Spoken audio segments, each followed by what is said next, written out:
So today on the podcast, I have Ruby Warrington, and Ruby and I met many moons ago, probably 5 years ago when I had just started Breakfast Criminals, and Lululemon reached out to me and asked me to blog for them. And I was just checking out the blog. First of all, I was over the moon, and then I was checking out their blog, and I came across these interviews and articles by Ruby Warrington, and they were all about, you know, mysticism and spirituality and interviews with entrepreneurs, just really cool stuff. And then I figured out that, oh my gosh, this girl lives in New York. I gotta interview her. So I interviewed her for breakfastcriminals.com. Again, it was such a long time ago. She shared with me her green smoothie recipe that she used to make for her and her husband for like 3 days in advance. Yes. And I was like, wow, she knows how to really prepare. And nowadays our paths just keep crossing. We just led a conscious communication workshop at a modeling agency in New York. We led another event a couple of months ago at Maha Rose that had to do with setting your intentions for the new year. And I'm just so stoked to have you here, Ruby, to tell us about things that you're up to today. Thanks for having me. I'd forgotten that it had been so long. And I'd forgotten about sharing my smoothie recipe with you. I had only just gotten into having smoothies for breakfast at that point, so it was kind of like perfect timing that you found me. Are you still into them? No, I'm on oatmeal these days. I prefer something kind of a bit more substantial in the morning, actually. Okay. Well, guys, if this was a recipe podcast, we'll keep talking about that. But that's why breakfastcriminals.com exists. Go there for all the recipes. We're gonna get into super juicy consciousness, spirituality, numinous kind of stuff. Yes. And so the first question I have for you, Ruby, when I pull up your Instagram profile, what it says is official IG of thenuminous.com, Ruby Warrington, Club Soda NYC, Moon Club Co, Material Girl, Mystical World, sign up for free weekly magazine. A lot of cool things. So many things. What do it really do? Yeah, and I've been thinking about that that little profile thing recently. It's so dry. It's just like a list of the things I do. There's like zero personality in there. And what I'm doing right now, I'm actually doing a whole rebrand and repositioning of my overarching umbrella brand, which is called The Numinous, which is an online mystical lifestyle magazine. And since I launched it around 5 years ago, the same time that you started out, I have kind of spawned all these different offshoot projects. So Moon Club is like a digital membership spiritual mentoring program. The Numinous is completely free, so I've been putting out free content for 5 years and needed to find a way to monetize it. So Moon Club is kind of, it's additional, so you get lots of webinars, online workshops. There's a really proactive Facebook group. People get a special sort of moon magazine at the beginning of each moon cycle with rituals and things throughout the whole month. And then I also have Club Soda NYC, which is my Sober Curious event series. And that, again, came as something very personal, actually. Well, after I started the Numinous and started bringing all of these kind of mystical, spiritual practices into my life, it really shone a light on how I was using alcohol in quite an unhealthy way. I hadn't ever considered myself to be a problem drinker, but actually bringing all of these different things into my life, I was feeling so much more connected to myself and just so much better about myself in general, that I realized that I'd been using alcohol as a substitute, actually, for that kind of sense of wholeness and connection and aliveness, you know, that I was getting from all these other things. So Club Soda was dreamed up as a place for people to come together and just really investigate our relationships with alcohol. So now I have all of these things. I'm redoing my whole platform to kind of bring them all together in one place, because at the moment they're all separate websites and all separate everything. And part of this rebranding has really been as well about bringing myself forward as the kind of like the connector of it all, you know? It all comes back to me and my journey and what I'm learning and therefore able to teach. Whereas before I've been much more behind the scenes and had a much more kind of anonymous role, I suppose. So I was sharing with you that this week I've been doing my first Instagram story. Yes. But even things like my Instagram bio, it's so dry. I want to put some more of myself, like some more of my personality into it. So that kind of answers your questions in a few ways. That's what I'm doing right now, is this big rebrand. And then there are all the different projects that I manage. Oh, and I'm also finishing my second book. Yay, what's the name?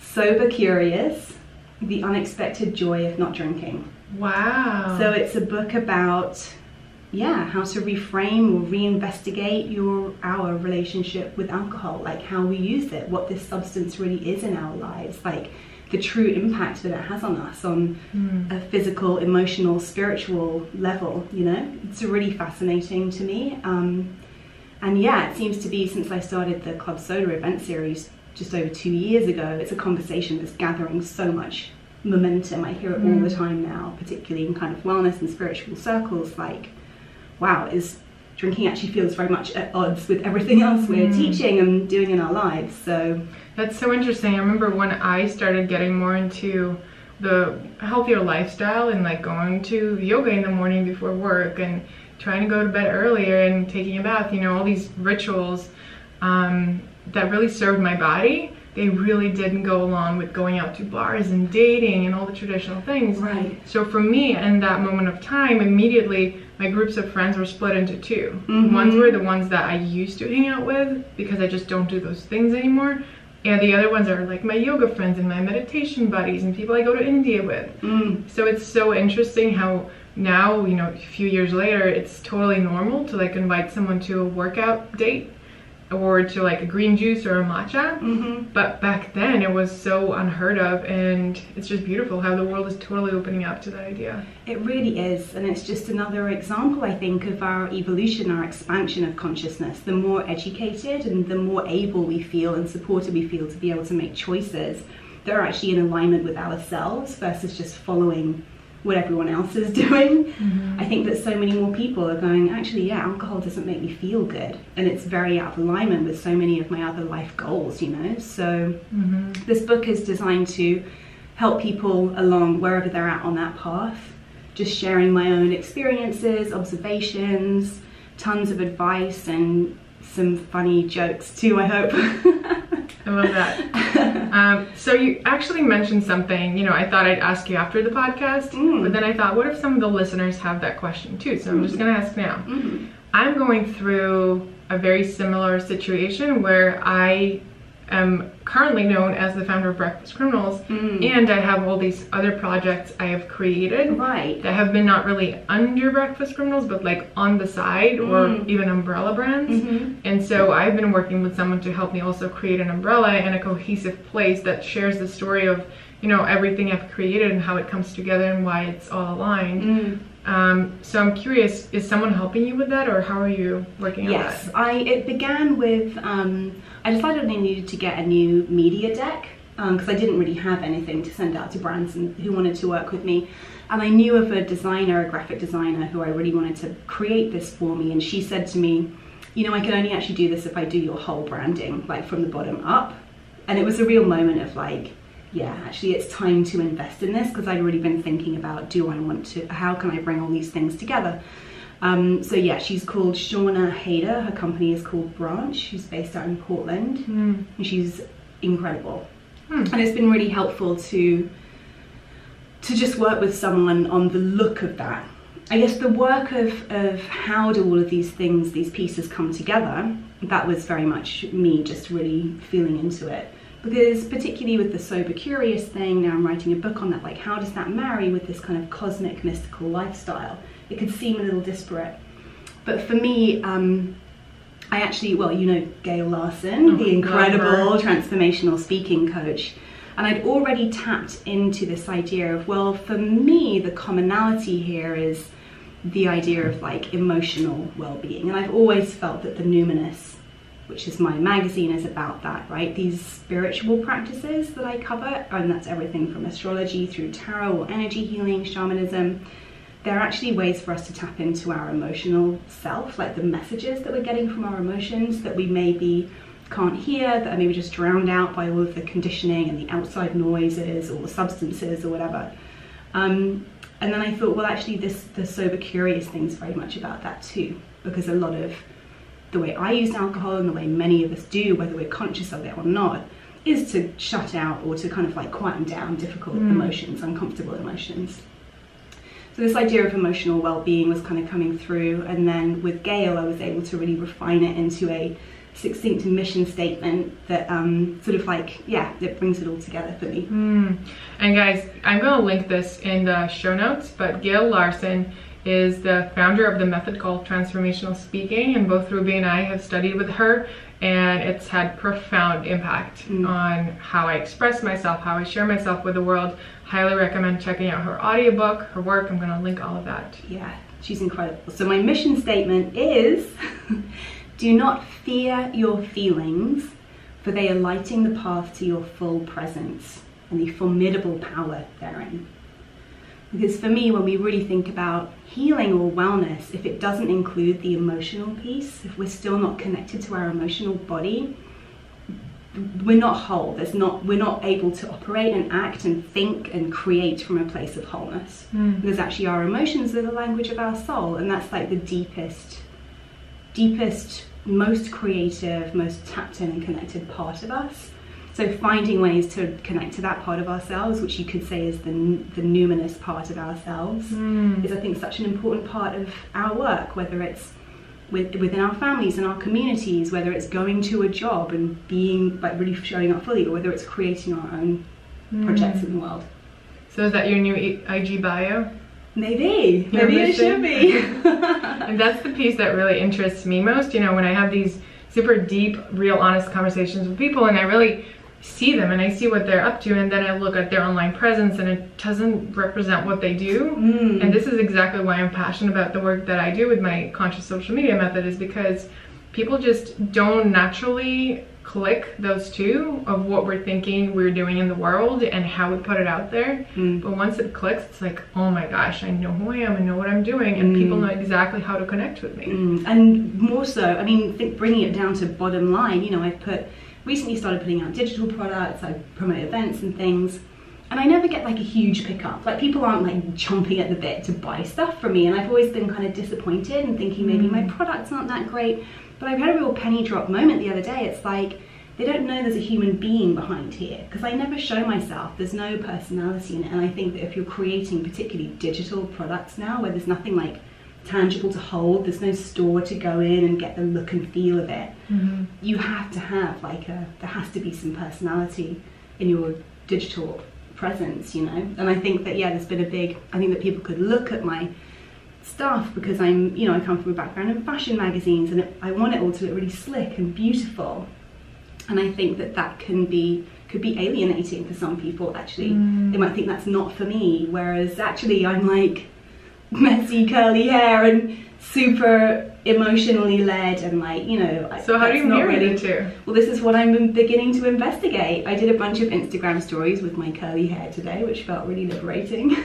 I love that. And I had a great feedback. People were really reaching out and like engaging in a way that I haven't experienced on Instagram before. So that's the thing that I actually just remembered that really got me about the Numinous the first time I discovered it. I come from a fashion background. As a teenager, it was my dream to be in the fashion world. I'd spend a lot of money on expensive glossy magazines back in Moscow. And I would just live through the pages of Jalouse, which was a French magazine, Officiel, Bazaar. I was obsessed. I knew the name of every editor, of every designer. I knew all the collections. And once blogs came out, I also was obsessed with following every editorial Life Journal there was. Remember Life Journal? Yes. I would follow all of them, and anytime new editorial would come out, I would just be obsessing over them. And I remember, you know, discovering your work at that point. I was already, you know, into meditation and yoga training, and I saw that you were talking about those things, but the images you were using were not like meditating on a mountaintop in Indian clothes, but it was like super chic, high fashion images. Yes. And for me, that was such a stark contrast to what was already out there, and I was like, wow, this is really fresh and new.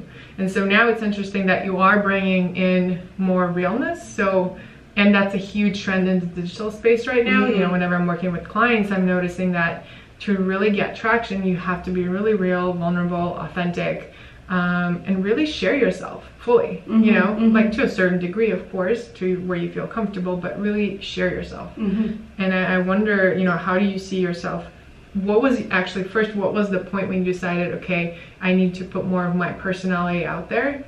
And how are you empowering yourself to do that?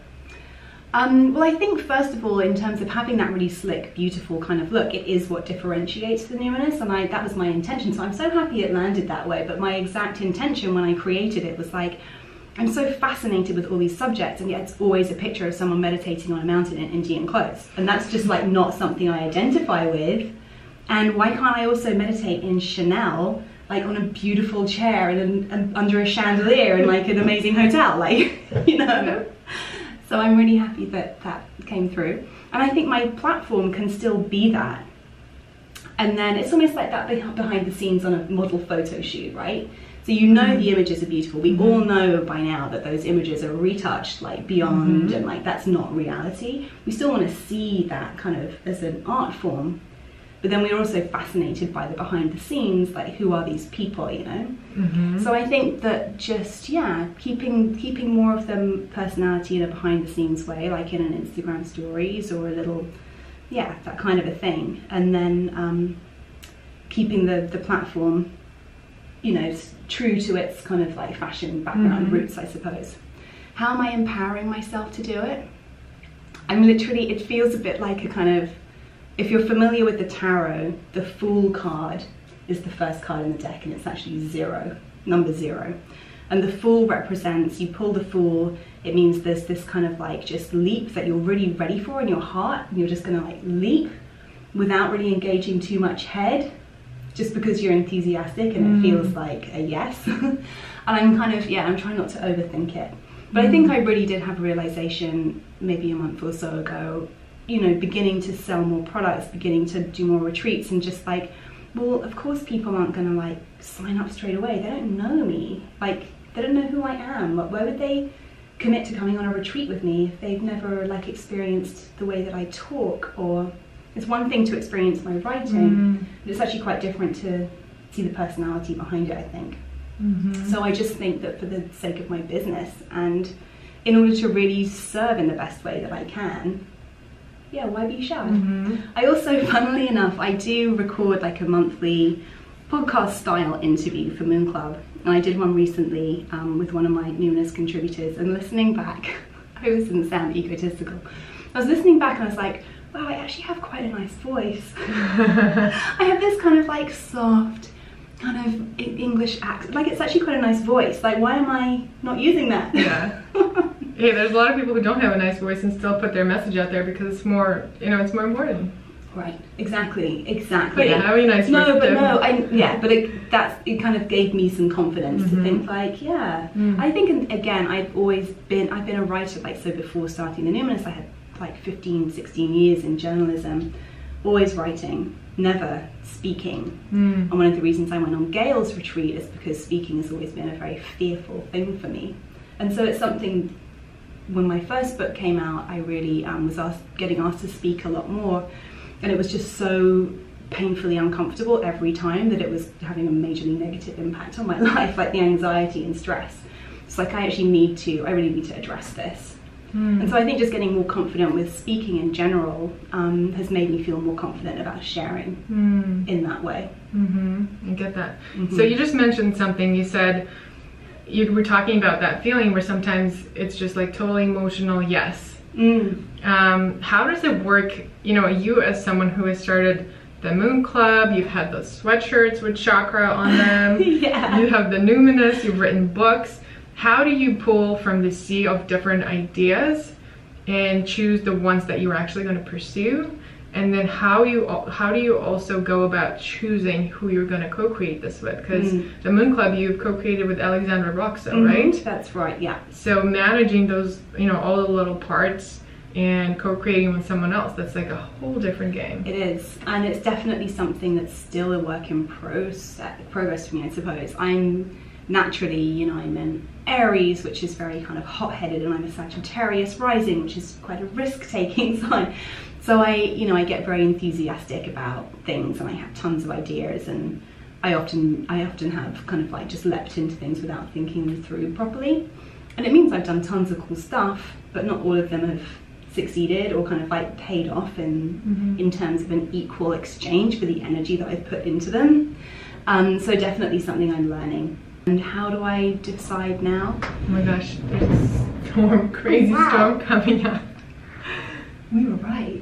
Oh my goodness. Okay. If there's some like trembling, guys, know that there's a storm coming into Brooklyn, but we're safe. So Alexandra and I actually just made a pact this weekend that we're going to consult with each other before saying yes to anything going forward. Not just about Moon Club, but anything in our lives. Just have a quick touch base.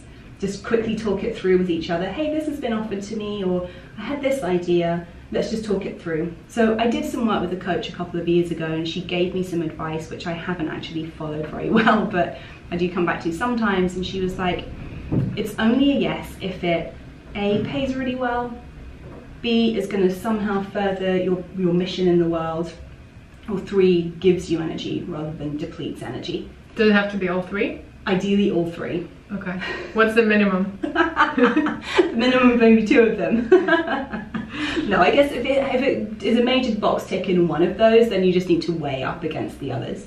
Because at the time I was just juggling so many things without an assistant or anything, that I was just running on empty the whole time and miserable because of it, you know? It's kind of like, well, what's the point of having a career and a life that's based on all the things I love if I'm miserable doing it because I'm just tired and stretched so thin, you know?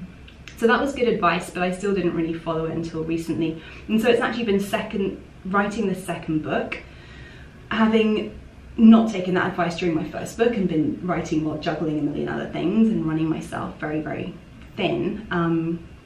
This book, I was like, right, I'm just going to pause pretty much everything until the book is done, and it's felt so good. It means that when I do say yes to something, like coming to do this with you today, it's not like a mad scramble. I don't resent it. It's like one of maybe 2 extra things besides writing that I'm doing this week, you know?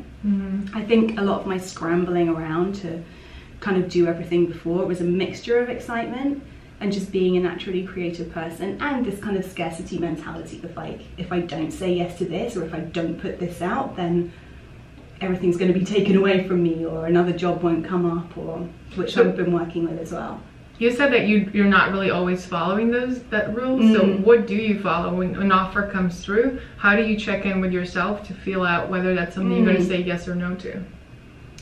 I guess just through practice. I mean, I have a regular meditation practice now. I've been meditating daily for, I guess, about 2.5 years. I do yoga most days, the not drinking. Like, these are my kind of like the key sort of like physical practices, and just making sure I have enough sleep, which all of those things help with. I have got really good at, or quite well versed in, what feels like a yes in my body.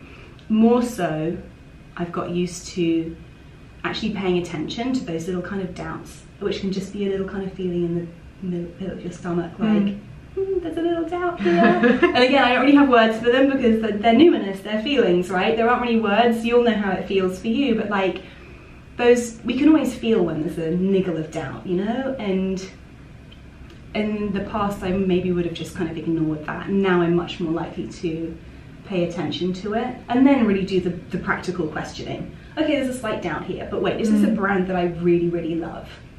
Is this paycheck gonna support me for the next 3 months so I can like focus on the other things I want to do? Like, then you can start asking those more practical questions, but checking in with that, is it aligned? Like, is it aligned? And yeah, you said like, how do I choose who to collaborate with? I mean, it's just people.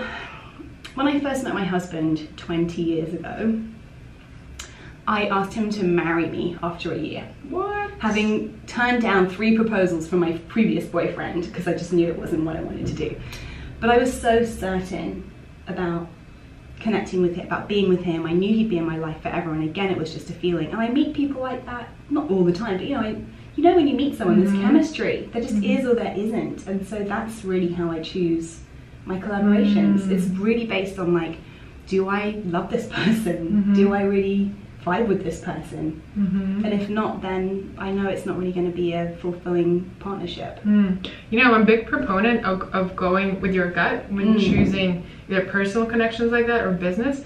And more recently, I keep finding that I go through waves. One day it's like a total no, and that might be just because I need space away from everything. And then another day I'm just obsessed with the idea. So it's interesting that within that yes or no and following the intuition, there's also like those, you know, feminine or not, I don't know, waves. Yeah, it's true. Like I was saying about, you know, oh God, it's felt really good to do Instagram stories the past couple of days.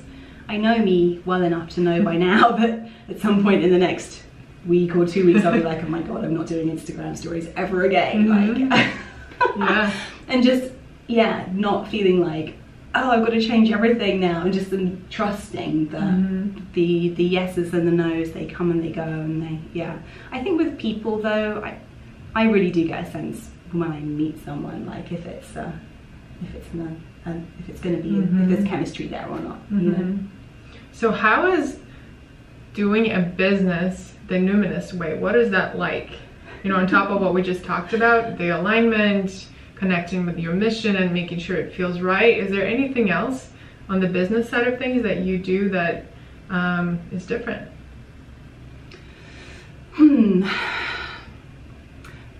I have in the past kind of like given my employees or collaborators like healing sessions as bonuses. I love that. Things like that, you know, really, I'm not a if you have to cry, go outside kind of person. I'm like, if you need to cry right now, we can do that and hug it out and I'll listen to what's happening for you, you know? I don't have kind of like strict rules around that. I'm quite maternal in that sense with the people I work with.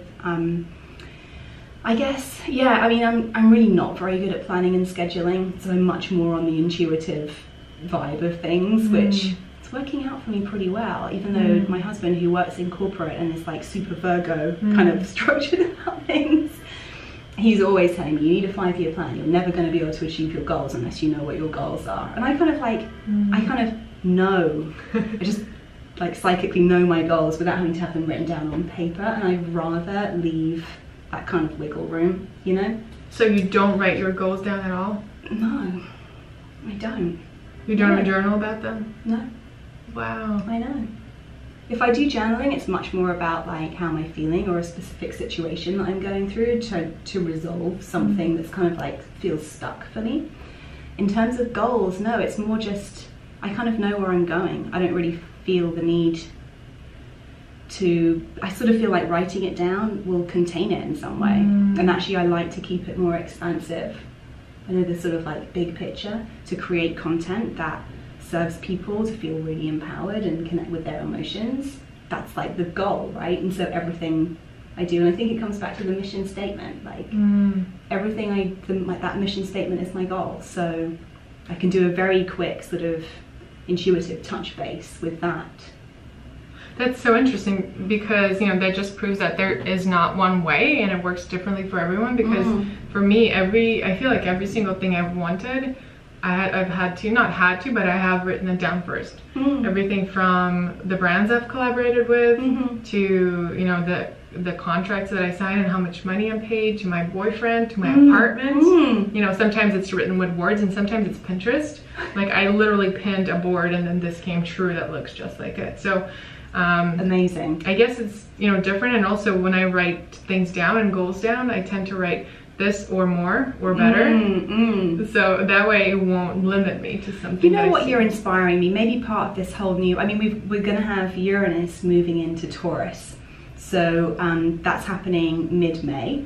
And it's going to be a new 7-year cycle that we're entering. So Uranus is the planet which rules kind of like revolution, change, like sudden change, kind of new technology, new visions, like futuristic visions, and it's moving into Taurus, which is the sign of finance and the material world, and how we are paid for our value, how we achieve our value in the world. And we've just had Uranus in Aries for 7 years, which has been very much about personal, individual transformation of like, who am I? Like just kind of revolutionizing our sense of self. And so maybe as we go into this Taurus, maybe I'll do an experiment. You know what I find? I find that I sometimes think that's here and I think something is clear to me, but once I start actually sitting down and writing it down, like the whole vision comes together and becomes so much more real. And then I can actually feel my way into it and make it manifested. Here is a very numinous question that I'm very excited to ask you. Something that I keep bringing up with all my, you know, influencer blogger kind of friends, and it's fascinating to explore this. I can't wait to hear what you say. So the question is, do you notice that how you're feeling about yourself and your work in the real world offline gets reflected online, whether it's your page views, engagement you're getting, your Instagram, you know, all of that, your business, your sales, all of that? 100%. Absolutely. The more relaxed, calm and excited I feel about what I'm putting out into the world, the more comments I get, the more feedback I get, the more engagement I get. Definitely 100%. And I think it's about the energy that I'm bringing to the platform. When it feels like an obligation, when it feels like I'm just going through the motions, oh, I've got to hit my quota of like 2 posts for today, or whatever it is, people just don't respond. I think they can feel that energy definitely. And it goes the other way too. Like, for example, I recently did a post about a friend's book. It's called Thin From Within. And it's kind of like a spiritual idea, like weight loss idea. It's kind of like, well, it's kind of saying if you tune into your intuition and go with your gut, you will naturally kind of come to the size that you're meant to be. And I felt kind of nervous about support. Again, it was this niggle of like, I knew I wanted to have a conversation around this whole idea of like weight and spirituality and body image and stuff. But I was kind of nervous putting it out there, and the feedback was uniformly negative.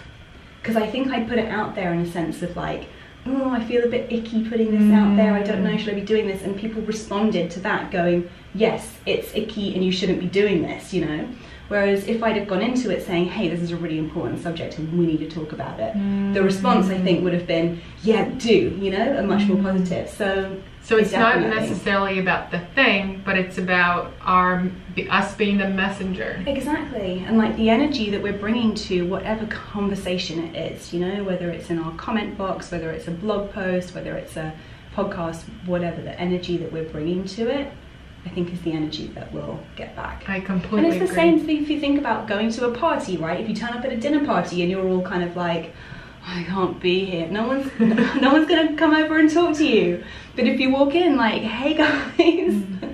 So I mean, the other thing is I can't fake it. Like I can't just, I don't have any practices, if that was gonna be your next question, for like getting me in the mood when I'm not. Like I'm just in the mood or I'm not. And so something else I work with is just really kind of embracing my own inconsistency. I think we're taught like the old school way to think about branding in particular is like consistency is what people respond to. They want like same thing day in, day out. And I get that, but that's not who I am as a human being. So inconsistency is like part of my brand. And I think actually that's the kind of thing I can start sharing more on stories. Like, hey, I haven't been on here for 3 days because I've just like really not been in the mood and I'm not gonna fake it with you guys, you know? Totally on the same page with you. It's like, you know, when I teach people, when they ask me how often I should be posting, I tell everyone, hey, I can give you a whole strategy. These are the best times and these are the best days, but do I follow that myself? Right. No, and I'm very open about it. I post when I genuinely feel like I have something to share that's bigger than me. And when I'm feeling like I need some space to take care of myself and my own heart, I just go inside and I hang out there. So I love that I'm not the only crazy one saying that there's energy to every post share online and people actually can sense it. It's quantum physics. And it's like, we don't see the light, but it's there. We don't see how Wi-Fi works, but it's there. It's the same. And we see it from you'll see it from other people. Like I see it from other people I follow as well. I can feel when someone's really excited to be there, and that's what feels good. I love that. Yes, me too. Thanks for asking. So, actually, speaking of relaxed, calm, and excited, what does make you feel that way? Lots of sleep. Sleep is very, very important to me. And that might be, you know, I just turned 42, and so I think that is something about just kind of like generally my body needing longer to like regenerate and stuff. But I really, well, beyond that, I mean, if you look at, you know, Ayurveda and any kind of ancient sort of philosophies about wellness, like having a really kind of regular routine bedtime wise, it just so happens that when my body gets tired is about 9:30 p.m. So I'm generally in bed by 9:30 and I love it. And like sleep is honestly the #1 thing. And it's funny, like that's not a particularly mystical answer, but actually what's more mystical than sleep? Like honestly, where do we go when we sleep? Like how, I mean, we go to a whole other dimension. Like some people say that we even leave our bodies when we sleep and we go off to kind of like another realm, and that's where our dreams are happening and where we get this kind of like deep numinous sort of regeneration happens, you know. I was just reading Wayne Dyer's book, and there's a whole chapter about sleep, and it says that the last 5 minutes of our day could be the most important ones, because we tell our subconscious where to spend the whole night. Wow, and we can go really far, and everything gets programmed for the next day and for the next day and for the next day. Yes. So it's really our responsibility to think about things we want to attract more of in our life in those last 5 minutes of the day. I love that. I mean, I always read for about 20 minutes before going to sleep. Usually novels, because that's the way that I switch off as well. Like, being such a communicator and constantly learning and sharing and writing and teaching, like, I really just, my way of switching off is just to read a novel and read a story and kind of go into that like fantasy space. So yeah, that's how I spend my last 5 minutes. So before we get to a couple of really fun questions, what are your favorite, not that this is not fun, come on, but what are your favorite energy and mystical practices right now? Astrology is just always like my go-to. I adore astrology. I've loved it since I was a little kid, and it was the impetus behind starting the Numinous, really. And the more I study, the more I learn, the more in love with astrology I am. Like, the more I'm able to use it as a tool. I can only imagine, like, English is your second language. I can imagine, like, when you learn a language to the point where you're fluent, it must just be so satisfying. Like, to be like, I've got this new toy to play with. Like, oh wow. I feel like that about astrology, and it's only really recently, after like years and years of study and practice, that I'm getting to that point. So astrology I'm kind of in love with, I suppose. What else? I do love doing breath work, which is a kind of energetic breathing technique that is led in a sort of a session by an instructor. I love Erin Telford's sessions. She does them to amazing soundtracks, and she kind of anoints you with oils and puts crystals in your hands while you're doing the breathing, which is happening while you're lying down and eyes are closed. And that's been a very, very healing practice for me. I find it very intense though. It's kind of like this psychedelic experience. And not always, I mean, physically it's demanding because your body gets really kind of like tense, and so it's often 5 minutes into it, I'm often like, why am I here again? And then loving it. So that's something I really enjoy. Yoga I do most days, but I have a very kind of just at home in my sweatpants, like 30 minutes a day type of practice. So yeah, I suppose those are my faves. I should have you take over Breakfast from Will's account one morning to show us your routines, including your sweatpants yoga. Yeah. So here to do yoga in sweatpants and not in fancy yoga pants, guys. You don't need fancy yoga pants, although they're nice. Yeah. Okay, so ready for the fun questions? Yes. What was your first screen name? First screen name? Like AIM or ICQ, what did you use? What do you mean? Your first messenger. Oh, my first messenger? It's probably just Ruby Warrington. It might have been Ruby Shepherd. Oh, was that your maiden name? Shepherd is my maiden name, yeah, before I got married. I see. Yeah. Was that not a thing when you were growing up? No. Like when you were a teenager? No. Messengers? No. That's so funny. What about chat rooms? No. I mean, they were around, but it wasn't like a big thing that I was into. It's so funny. That was... But no, we're generations different. Yes. That's what I mean. We were discussing before we came on that I didn't grow up with the internet. So like, there's all these things I didn't have. I only got email when I was like 21. Wow. Yes. So my first email was probably ruby.shepherd@hotmail.com or something. That is hilarious. So you didn't have like the whole phase of crazy... I didn't even have a MySpace. Names. No. Wow. Did you play computer games at all? No. Okay, wow. All right then. Wait, there was a computer game that my dad had on his PC, and it was literally like a black screen with these little green characters, and it was called Heads Over Heels, and it was kind of, it was so great. Me and my brother were obsessed with it. And it was kind of this series of rooms that these cute little characters had to kind of find their ways out of. You'd find your way into another room, and then it was like this whole other puzzle. Mine were just building roller coaster parks and raising people. Don't know what you were talking about. Okay, so if you grew up in the age when there was no internet, what do you miss the most about those times, if anything? Being anonymous. For all that we're saying about like how great it is to be in a community and to be sharing, there is, I feel, a degree of pressure that comes with that, and that's something I'm dancing with, you know, and we can find ways to kind of manage that, but just the idea of like, yeah, just being anonymous. And I think that the other thing is like, if there was some amazing concert or nightclub or something, you had to be there to experience it. It was a real age of like, you almost had to put yourself out there in uncomfortable, kind of like awkward, scary situations sometimes, if you wanted to experience something. And we don't necessarily have that so much anymore, you know? So I think I do miss those things. I'm glad I have, maybe it's not like I'm glad I had those experiences, because I also do love our interconnected and yeah, sort of like transparent world, I suppose.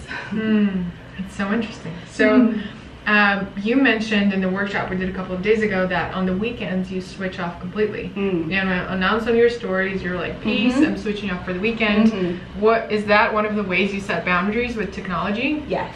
That's been fairly new too. That happened when I went, I booked a house in Joshua Tree for Christmas with just my husband and I. We'd already done all the family stuff at Thanksgiving, and turned up at this amazing house right on the desert. And I'm like looking around everywhere for the Wi-Fi code. So I call the woman whose house it is. I'm like, where's the what? And she's like, oh, there's no Wi-Fi. And because we were like really out in the desert, there was barely any reception. And at first I panicked slightly, and then I was like, well, I'm on vacation, so okay. And I felt my body relax in a way that I hadn't probably in 7 years. Wow. Since starting my own business, in the space of literally like 24 hours. And it was such a revelation as to how, whether or not I'm actually using the technology, just this subconscious awareness that it's there is using energy. And because when I say I felt more relaxed, I mean I felt more energized, like I just felt more present, and it felt so good. I was like, I really want to find a way to have this back in the city. And so yeah, I don't completely switch off, like I don't unplug our Wi-Fi at the weekend, although that could be quite a good idea. But I delete the Instagram app off my phone on Friday night after having let everyone know I'm not going to be here. Some people obviously, because of the algorithm, don't see that, and there has been instances where someone posted something and I didn't reply and they got really annoyed with me. And then I put it back on kind of like 11 AM or so Monday. Yeah, and it's really, really helped me to just kind of find some grounding, some anchoring, just like come back to myself and recharge, you know. I think that as an entrepreneur, you'll know this, and many people will be away. There isn't really an off, there isn't really it's become, you know, a work play, like it's all seamlessly just rolls into one, which can be wonderful in so many ways, especially when you're working on something you love, and it can be very draining. So this has been a way for me to kind of create my own office hours, because I actually take it off at about 8 PM at night and put it on weeknights as well. I'm off in the evenings, weeknights as well. That's so great. Yeah. I find that my feelings about it are very different when I intentionally, like in December, I went on a week-long retreat with no technology at all on a lake upstate. That was fantastic. I just switched off my phone. I didn't turn it on once. But last night I went to this evening seminar and I forgot my phone. I was so anxious, and I'm not normally an anxious person. I was not recognizing myself. We took an Uber back and my boyfriend ordered it, and I was like, how am I going to do a whole Uber ride without my phone? What am I going to do? Wow. It was so crazy to catch myself having those thoughts and just being present to my addiction. Yeah. I had no idea. Yeah. I mean, I had an idea, I just didn't realize to which extent I was addicted to my phone. It is super addictive. It's designed that way. There was a really great interview, and you can probably find it online. A great interview. It's a big cover story in New York Magazine, and it was speaking to all of these kind of like the heads of the kind of internet industry from like the past 20-30 years, talking to them all about how it had been designed, how it had been tweaked, like how it specifically has become more and more addictive, and it's designed that way to keep our attention is the biggest commodity in the world now. The longer we spend on a site, whether it's Instagram, whether it's Facebook, whether it's Google, whether it's YouTube, the more money they can sell their ads for. So everything is about keeping our attention there for as long as possible. And so how do they do that? By making it as addictive as possible. So it is on us to recognize that and to create our own boundaries around it, you know, and to find ways to use it that allow us to actually just be human beings still, and to feel like it's okay to have an hour, 40 minutes in a cab, when all you can do is like, maybe there's nothing to do, and maybe that's okay too. But it's also okay to give attention to this podcast, whether you're listening to it or watching to it on YouTube. But I think that's one reason people have really taken to podcasts so much, because it allows you to split your attention in a way. It's not demanding all of your attention, unless you're watching, which is beautiful too. But you know, people like doing podcasts, listening to podcasts while they're doing something else. So I think it's a kind of a different way to consume content. But if you guys do want to watch us, this podcast is on YouTube too, so we're waving at you right now. It's there. We're human beings. It's linked below the show notes. So, Ruby, this has been so incredible to talk to you about all the things that I care about the most. And my last question to you for now is, what's making you feel most woke right now? Ooh, an interesting question. So, on Instagram, there's a lot of conversations around what it means to be a white woman in the wellness industry. I don't know if you've been following, there are certain feeds where this conversation is very alive, and it can get very reactive, and it can be it's very charged. And lots of it's around, well, there's so much white privilege in this industry. How is that fulfilling the mission of like, well, I want to be able to like heal and help everybody to feel better about themselves. Is it really speaking to everybody? And so it's been very triggering. A lot of that, like a lot of what that's kind of like made me confront about myself and like who I am as a person in the world, and the kind of brand that I have, and how accessible it really is, and how it can really be kind of helping a diverse audience, I suppose.